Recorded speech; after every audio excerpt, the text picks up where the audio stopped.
I think most people would say traveling is fun, right? But when traveling turns into wandering, our next guest says that might be a curse. Jennifer Hope Choi is the author of this new memoir, The Wanderer's Curse, a mother-daughter story about drifting apart and returning to each other over time. And Jennifer joins me now. Welcome to New Day. Thank you so much for having me. This is awesome. So what does the title, The Wanderer's Curse, mean? Yes. So it refers to a sort of inheritable alleged affliction, yeogmasal, in Korean culture.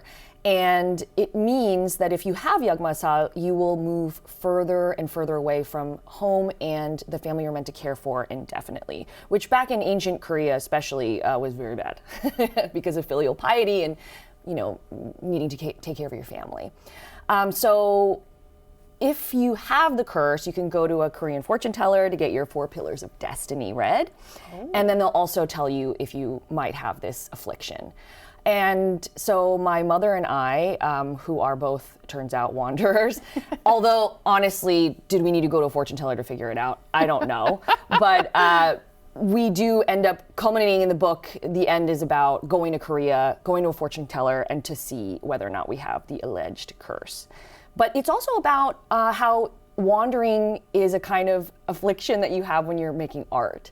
And so the second half of the book is really about finding a home in art and art making, and really realizing that in order to create art long term, you have to follow an inquiry wherever that might lead you. And hopefully that leads to possibility, but you're following your curiosities and discovery along the way.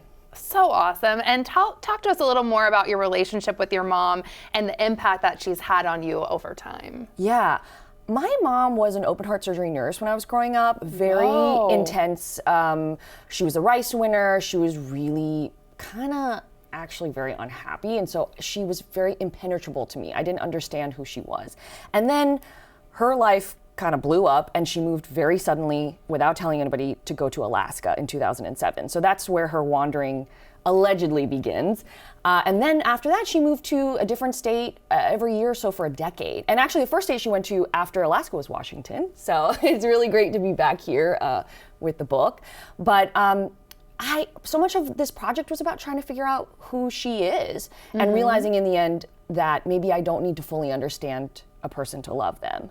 But now she's a real, she's wild and complicated and mysterious and really, really funny. And the book is, I'm very happy to say, a funny book with a lot of textures, and really getting her voice right was important. It took 14 years to write this book. Yeah. But I did get her right, and she finished the book and she said, "You got me exactly right.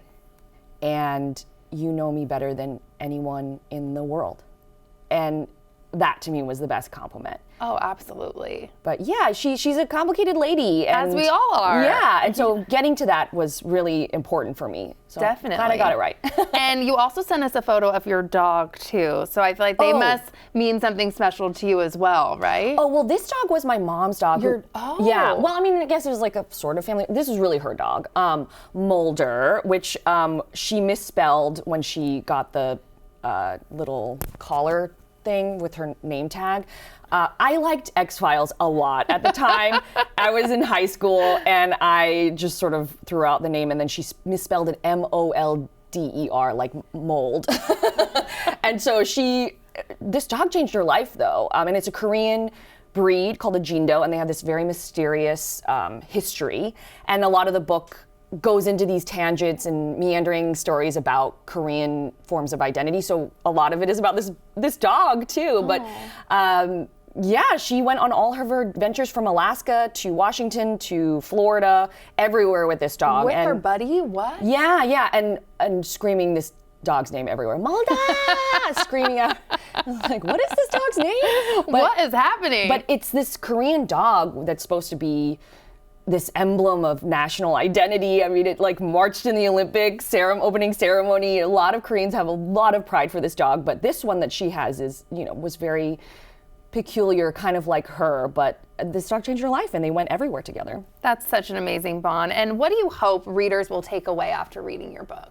Yeah, I hope that they are transported to a different place for a little bit of time, and that they feel moved, that they'll laugh, and that they see a little part of their lives that they can relate to, because really it's a story about belonging and finding your way in the world, finding out who you belong to and where you belong. So all of these ideas, and also how to live in residence with uncertainty, which is, a lot of us can relate to that at any point, but sure, definitely now.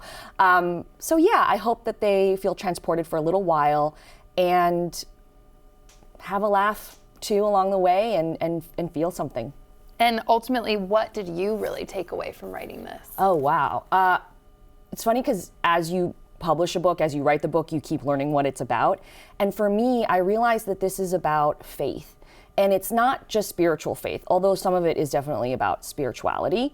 My mom, and there's also this whole section about Korean cults and my own losing my faith, but it's also about faith in work, in the art making that you do, and pursuing that, and how you have to have a kind of secular faith in order to move forward in the things that you feel most purposeful in, and that it might not make a lot of sense. I mean, the fortune telling is also part of that. It's also part of faith, and getting an answer that you're seeking, but also there are no answers. So how are you going to move through those uncertainties and questions? So yeah. Beautiful. Thank you so much for being here. We really appreciate your time. I'm so grateful. Thank you. Of course.